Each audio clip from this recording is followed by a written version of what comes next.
Un incendie spectaculaire, des habitants évacués, des services de secours nombreux et efficaces, et des élus mobilisés. Heureusement, aucune victime.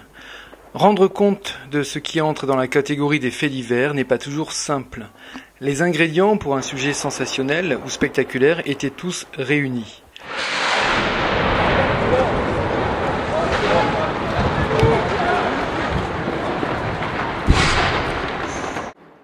Les réseaux sociaux ont joué à plein régime et de nombreuses vidéos amateurs ont permis à la presse locale et régionale d'alimenter leurs pages. Reste à appréhender les conséquences économiques et environnementales de cet incendie.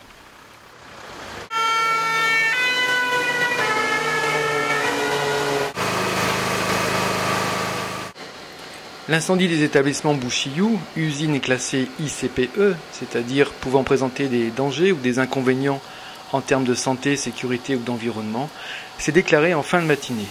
Une centaine de sapeurs-pompiers sont intervenus pour maîtriser l'incendie. En fin de journée, la majorité des habitants ont pu regagner leur habitation. Philippi, bonjour, nous sommes au PC à Bergerac. Est-ce qu'on peut faire un petit point de la situation à 15h30 ? Donc à 15h30, le feu est circonscrit au sein de l'entreprise. D'accord. Donc pas de danger à l'extérieur de l'entreprise, puisque nous avons au départ fait un périmètre de sécurité de 400 mètres. D'accord. Donc il n'y a pas eu aucune habitation de touchée. Endommagée, hein. Aucun blessé. Donc juste un petit pompier qui a été incommodé et qui est rentré sans poste. Donc ça veut dire que la population, les habitants vont pouvoir retrouver leurs habitations rapidement ce soir ? En fin d'après-midi, je pense que les habitants pourront regagner leur maison. Combien de personnels de moyens humains ont été mobilisés pour cet incendie à Bergerac ? Un peu plus de 100 personnes côté sapeurs-pompiers et nous avons évacué 250 personnes. Bien. Et enfin, quelles sont les conséquences en termes environnementaux ou de santé ? Est-ce qu'il y a des craintes au niveau de la pollution ? Donc, comme les autorités l'ont répété, il n'y a pas de produits toxiques employés au sein de l'entreprise. Donc les fumées ne sont pas toxiques, elles sont légèrement irritantes, mais c'est pas de toxicité.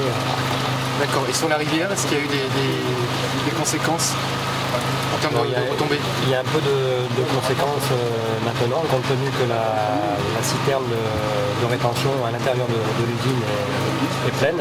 Donc les eaux d'extraction effectivement commencent à déborder un peu. Donc on surveille en permanence. On a les équipes CMIC qui font des prélèvements au niveau de la rivière pour voir la remontée. C'est bon ? Merci beaucoup. La municipalité invite les riverains, qui ne seraient pas venus se faire recenser salle Anatole France, à se rapprocher du poste de contrôle situé rue Millet.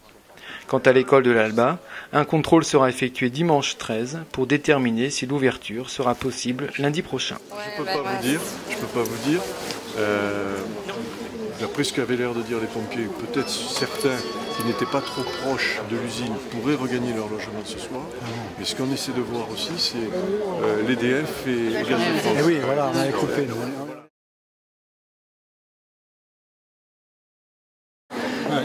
Dominique Rousseau, bonjour. Donc là, nous sommes salle Anatole France. Il est presque 15h maintenant. Donc ce matin, l'entreprise Bouchillou a pris feu en fin de matinée. Est-ce que vous pouvez nous faire un premier point tout d'abord, est-ce qu'on a une idée des raisons de cet incendie ? Les raisons exactes, nous ne les avons pas. Je crois que, d'après ce que me disait le responsable de l'entreprise, ce serait suite à une fuite et dans un local particulièrement surchauffé qui aurait pu occasionner donc ce problème, cet incendie. Aujourd'hui, moi, une satisfaction dans ce drame, c'est qu'il n'y a pas de victimes. À l'heure où je vous parle, les habitations très proches de cette usine n'ont subi aucun dégât. D'accord. Le quartier a été évacué, je crois. Le quartier a été évacué sur un périmètre de 400 mètres. D'accord. Les gens donc ont été accueillis ici dans cette salle. Et à l'heure où je vous parle, nous ne savons pas encore à quel moment ils pourront rejoindre leur domicile. D'accord. Est-ce que vous avez une idée, parce que c'est des craintes que peuvent avoir les habitants, des retombées éventuelles chimiques, des questionnements par rapport aux risques éventuels avant le retour dans leurs habitations? Oui, alors tout de suite nous nous en sommes inquiétés. J'ai saisi monsieur le préfet qui était sur place. Donc les services de l'État nous ont indiqué qu'il n'y avait pas de risque de toxicité à partir de ces fumées. Une fumée bien sûr très épaisse, noire, impressionnante, qui peut provoquer certaines irritations, mais pas de conséquences toxiques. Donc par rapport aux conséquences de l'incendie, vous êtes plutôt serein? Écoutez, serein dans le sens où effectivement on a eu des services de pompiers particulièrement efficaces, les services de la police nationale et municipale particulièrement efficaces, les services de la ville et le CCAS qui ont été très réactifs pour pouvoir accueillir dans de bonnes conditions les riverains. Donc je trouve que une situation très difficile où des précautions sont prises. Bon, le risque zéro n'existe pas, nous en avons encore la preuve aujourd'hui, mais quelque chose de beaucoup plus grave a été évité. Il y a, j'imagine, un plan de prévention des risques à la municipalité, notamment dans ce pentagone d'établissements classés Seveso. Est-ce que l'événement d'aujourd'hui montre que ce plan fonctionne? Est-ce qu'il y aurait des choses à revoir? Est-ce que ça va peut-être vous permettre de reprendre un peu? Ou est-ce que justement ce plan a permis que finalement ça a bien fonctionné, quoi? Alors, je tiens à préciser quand même que l'entreprise Bouchiou n'était pas considérée dans le cadre de Seveso 2. Hein. Oui. C'est-à-dire c'est une entreprise qui avait besoin d'une autorisation qu'elle avait.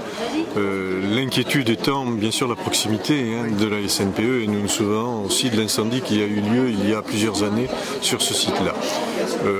Les services de pompiers ont été extrêmement réactifs, le SMUR a été extrêmement réactif, donc je dirais que ce plan a bien fonctionné et fonctionne bien. Pierre, bonjour. Donc vous êtes arrivé quelques mois à Bergerac au mois d'août. Exactement. Donc bienvenue à Bergerac. Et merci puis un feu d'artifice un peu particulier aujourd'hui. Pour l'accueil, oui, effectivement, c'était sympathique. Vous habitez où? Alors, on habite juste à côté de l'école de l'Alba, en fait. D'accord. Donc, pas depuis longtemps en plus, puisqu'on a trouvé cette maison il y a 15 jours. Donc on vient d'arriver. Donc très bien. Double accueil bergeracois, très sympathique. Alors comment ça s'est passé ce matin? Vous avez vu des flammes ou c'est la fumée? Comment vous avez été informé? En fait, on n'a pas vu grand chose parce qu'on était en rendez-vous extérieur, heureusement tous les 5. Donc du coup, c'est pendant ce rendez-vous, on nous a dit il y a un problème près de la maison, donc on est vite revenu à la maison. Et puis là, on n'a pas pu arriver jusqu'à la maison puisque les accès étaient bouchés, et j'ai eu un peu peur parce que j'ai vu effectivement des grandes flammes qui dépassaient de la maison, mais c'était pas la maison qui brûlait, c'était juste derrière. D'accord. Voilà. Comment vous avez été pris en charge? Très bien, en tout cas, on nous a orientés vers cette salle Anatole France, où on a été accueillis par la mairie et qui nous a très bien renseignés, très bien orientés, etc. D'accord. Donc voilà, c'est très agréable parce qu'on vient de Marseille, une grande ville, donc je te racontais que c'était beaucoup plus anonyme entre guillemets dans ces grandes villes, donc c'est très agréable, même surprenant pour nous de trouver un tel accueil entre guillemets. De voir des élus qui viennent avec vous, Ouais, on n'est pas habitué effectivement. Voilà, on m'a échangé son numéro de téléphone.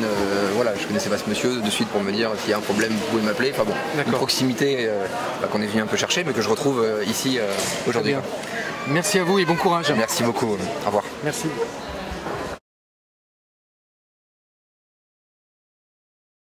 Alain Brett, quelle est la situation actuellement? Mais bon, a priori, des informations que nous avons, parce que bon, c'est pas très facile. Il y a un périmètre d'évacuation qui a été mis en place par rapport donc à l'incendie des établissements Bouchiou, qui doit être à peu près d'un diamètre d'un rayon à peu près 250 mètres à peu près. Hein. Les personnes donc ont été évacuées dans ce périmètre. Par rapport à la collectivité, la municipalité, donc nous avons libéré une salle municipale qui est la salle Anatole France, qui est à proximité et nous sommes à même de recevoir toutes les personnes. Alors jusque là, je crois que les personnes comme Bergerac, tout le monde se connaît un peu, bon, tout le monde s'est un peu retrouvé chez les uns et chez les autres.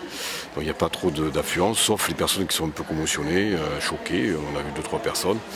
Et là, elles sont prises en charge par les pompiers, le SAMU, voilà, une cellule où il y a des médecins, donc il y a des soins d'urgence qui leur sont prodigués. Bon, on n'en sait pas plus. A priori, il semblerait qu'il y ait une sécurité, que les maisons proches ont été sécurisées et que le feu est contenu aux établissements. Donc, une fois que tous les produits auront été consumés, peut-être qu'on peut s'attendre à ce que les gens aient la permission de regagner leur habitation. Merci.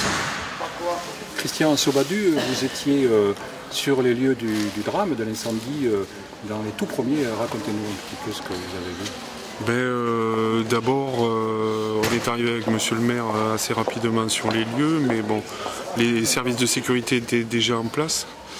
Petit à petit, le périmètre de sécurité a été augmenté parce que la chaleur rayonnante devenait de plus en plus sensible et que malgré tout, du fait de certaines explosions, il y avait des risques de projection. Donc petit à petit, la police, en lien avec les pompiers, ont amené le périmètre de sécurité jusqu'au bout de la rue Millet, puisqu'on était sur le côté ouest de cette rue-là. Il a été nécessaire d'évacuer très rapidement parce qu'il y avait cette chaleur rayonnante. Ça a été fait très rapidement par les services de police qui ont été quasiment immédiatement sur les lieux. Après, c'est un petit peu plus long parce que malgré tout, laisser sa maison quand il y a un risque potentiel, c'est quelque chose de pas évident. C'est quelque chose qui marque les personnes, ça crée des peurs, ça crée des angoisses. Donc c'est aussi pour ça qu'on a mobilisé le centre social, le CCAS pour répondre à ces besoins-là. Et on va soutenir ces personnes et essayer de leur apporter le réconfort dont ils ont besoin dans cette situation. Jean-François Durand, vous êtes directeur du CCAS. Alors quel rôle peut jouer cet organisme dans un cas pareil ? Alors en fait, quand nous avons été avertis de cet accident, eh bien c'était définir un lieu. C'est pas nous qui l'avons fait, il a déjà été défini en amont. C'était donc la salle Anatole France pour permettre d'accueillir les personnes qui étaient évacuées. Et puis il fallait penser très concrètement à la restauration, à un accompagnement. Si c'était nécessaire, et vous l'avez vu, solliciter le corps médical. Voilà, pour les personnes qui seraient un petit peu en difficulté. Voilà. Et donc l'équipe s'est mobilisée très rapidement dans le quart d'heure qui a suivi la mobilisation. Je veux dire, tout le monde était sur place.